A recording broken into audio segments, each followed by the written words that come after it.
Assalamualaikum warahmatullahi wabarakatuh. Kami dari kelompok 5 yang beranggotakan saya sendiri Vicky Nur Aini Salsabila sebagai pemateri 1 dan yang kedua Dita Agustina sebagai pemateri yang kedua ingin menyampaikan hasil makalah kami, yaitu pendidikan sebagai sistem. Langsung saja kita sampaikan materi yang pertama, yaitu pengertian pendidikan sebagai sistem. Pendidikan adalah usaha untuk memanusiakan manusia yang bermaksud untuk membantu manusia menumbuh kembangkan potensi-potensi kemanusiaannya. Sedangkan sistem yaitu suatu totalitas yang terpadu dari semua elemen dan semua kegiatan yang saling berkaitan. Jadi dapat disimpulkan bahwa pengertian pendidikan sebagai sistem yaitu suatu pendidikan sendiri terdiri dari elemen-elemen dan unsur-unsur pendidikan yang dalam kegiatannya saling terkait secara fungsional, sehingga merupakan satu kesatuan yang terpadu dan diharapkan dapat mencapai tujuan. Materi yang kedua yaitu komponen pendidikan. Komponen pendidikan itu ada 6, yaitu tujuan pendidik, peserta didik, materi, metode media dan alat pendidikan, dan lingkungan pendidikan. Kemudian yang akan saya bahas kali ini yaitu tujuan komponen pendidikan. Semua tujuan komponen pendidikan itu harus normatif baik, artinya bertentangan dengan hakikat perkembangan peserta didik dan dapat diterima sebagai nilai hidup yang baik. Tujuan dan sifatnya ideal biasanya dirumuskan dalam bentuk tujuan yang sifatnya umum, sedangkan tujuan yang sifatnya nyata dirumuskan dalam tujuan khusus. Makna tujuan pendidikan nasional itu adalah membentuk manusia Indonesia yang bisa mandiri dalam konteks kehidupan pribadinya, kehidupan masyarakat berbangsa dan bernegara, serta berkehidupan ketuhanan yang Maha Esa. Hal-hal yang menyebabkan terjadinya pengkhususan tujuan umum itu antara lain yaitu karakteristik peserta didik, tingkat kemampuan dan perkembangan kognitif, bakat, minat, dan sebagainya. Yang kedua, tuntutan persyaratan kerja di lapangan yang merupakan pencapaian tujuan peserta didik. Yang ketiga, perbedaan pandangan hidup masing-masing bangsa. Yang keempat, perbedaan tujuan yang ingin dicapai masing-masing lembaga, dan yang kelima, kemampuan-kemampuan yang ada pada pendidik sendiri. Kemudian, adapun jenjang tujuan pendidikan yaitu yang pertama, manusia Pancasila. Yang kedua, tujuan institusional, misalnya tujuan sekolah dasar dan tujuan Universitas Negeri Padang. Yang ketiga, tujuan kurikuler, misalnya tujuan IPA, IPS, dan agama. Dan yang keempat, tujuan instruksional, kompetensi dasar.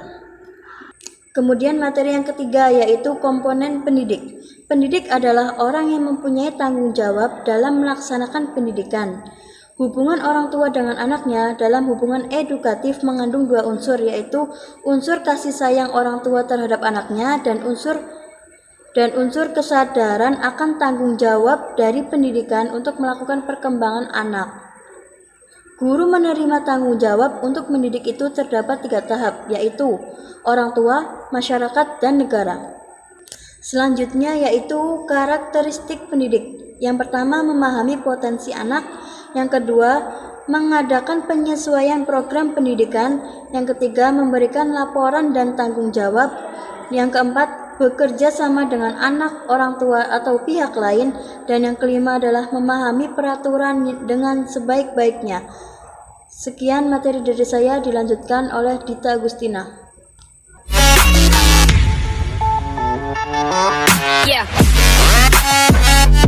Assalamualaikum warahmatullahi wabarakatuh.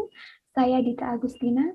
Di sini saya akan melanjutkan presentasi dari kelompok 5, bagian keempat, yaitu komponen peserta didik. Istilah peserta didik digunakan berdasarkan pandangan bahwa makhluk manusia yang dididik adalah makhluk yang berkepribadian. Istilah tersebut digunakan mengingat bahwa pendidikan adalah suatu proses pendidikan yang sepanjang hayat.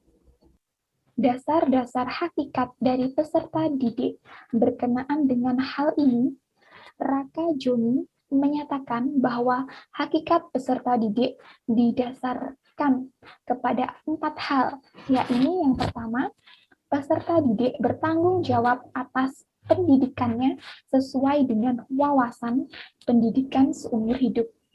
Yang kedua, peserta didik memiliki potensi baik fisik maupun psikologi yang berbeda-beda sehingga masing-masing peserta didik mempunyai insan yang unik.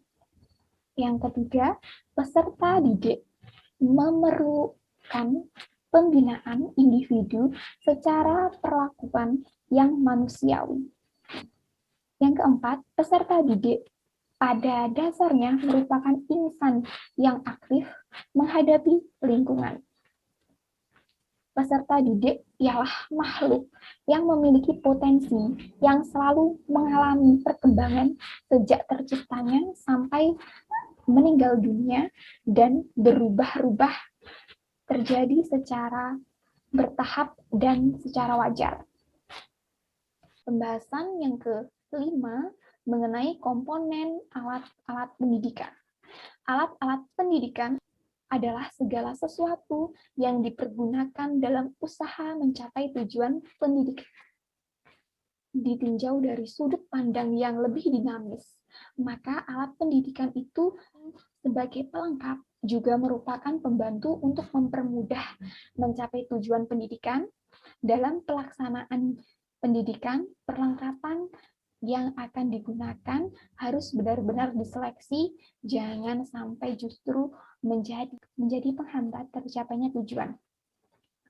Pada prinsipnya, alat-alat preventif lebih baik daripada alat-alat pendidikan yang preventif. Pemilihan alat pendidikan yang dapat digunakan perlu mempertimbangkan beberapa hal. Yang pertama yaitu situasi hubungan antara guru dan murid. Yang kedua, perbedaan sifat dan tabiat murid juga harus diperhatikan. Yang ketiga, pada anak yang normal, sebaiknya digunakan tindakan yang preventif. Yang keempat, penggunaan ancaman-ancaman atau hukuman harusnya berhati-hati dan dilaksanakan dengan bijak, sebab penggunaan tindakan ini seringkali mengakibatkan hubungan edukatif menjadi rusak dan merugikan perkembangan kepribadian peserta didik. Alat pendidikan yang merupakan kebendaan sebagai alat bantu yang lazim disebut sebagai sarana pengajaran seperti alat pengajar. Adapun alat bantu atau sarana pendidikan mempunyai beberapa fungsi. Apa sih fungsinya? Yang pertama, merekam untuk memberi kemungkinan memproduksi peristiwa. Yang kedua, manipulatif untuk memungkinkan pengamatan terhadap pendidikan, terhadap peristiwa-peristiwa yang secara wajar tidak dapat diamati. Yang ketiga, stimulatif untuk menyusun suatu lingkungan belajar yang efektif atau unik dalam rangka meningkatkan motivasi murid. Yang keempat, mengingatkan kembali murid pada hal-hal yang telah dipelajari sebelum ia mempelajari hal-hal yang baru. Yang kelima, mempergerak untuk memungkinkan murid menerima rangsangan pembelajaran pada waktu dan tempat yang sesuai. Yang keenam, mengaktifkan respon murid. Murid harus menjadi penghasil dan pemakai pengetahuan yang aktif, bukan menerima yang pasif. Yang ketujuh yaitu evaluatif untuk menginterpretasi respon murid sehubung dengan berbagai variabel. Yang kedelapan, umpan balik untuk mendorong murid mengubah dan memperbaiki tingkah lakunya. Dengan demikian, dapat disimpulkan bahwa alat pendidikan ialah suatu upaya atau tindakan atau perbuatan atau situasi atau benda alat yang dengan sengaja digunakan untuk mencapai suatu tujuan dalam proses pendidikan. Yang keenam yaitu komponen lingkungan pendidikan. Pengertian lingkungan pada hakikatnya merupakan suatu yang ada di luar diri individu, namun ada juga yang mengatakan bahwa lingkungan juga terdapat dalam diri individu. Menurut Wasti Soemanto, pada tahun 1984, beliau mengemukakan bahwa lingkungan mencakup segala material dan simulasi di dalam dan di luar dari individu, baik yang bersifat fisiologi, psikologi, maupun kultural. Dalam dunia pendidikan, lingkungan sangat berpengaruh dalam keberhasilan atau kegagalan dalam suatu pendidikan. Namun, masih banyak masyarakat yang belum menyadari bahwa lingkungan juga ikut berperan penting dalam proses pembelajaran, sehingga masyarakat hanya mengandalkan guru dalam membimbing peserta didik. Lingkungan yang sangat berpengaruh dalam mengembangkan potensi dari seorang peserta didik adalah lingkungan keluarga. Karena lingkungan keluarga merupakan madrasah pertama yang akan diterima oleh seorang anak. Selain keluarga, lingkungan sekolah juga menjadi pengaruh dalam pengembangan potensi peserta didik. Sekian yang dapat kami sampaikan. Apabila ada kurang lebihnya, kami mohon maaf.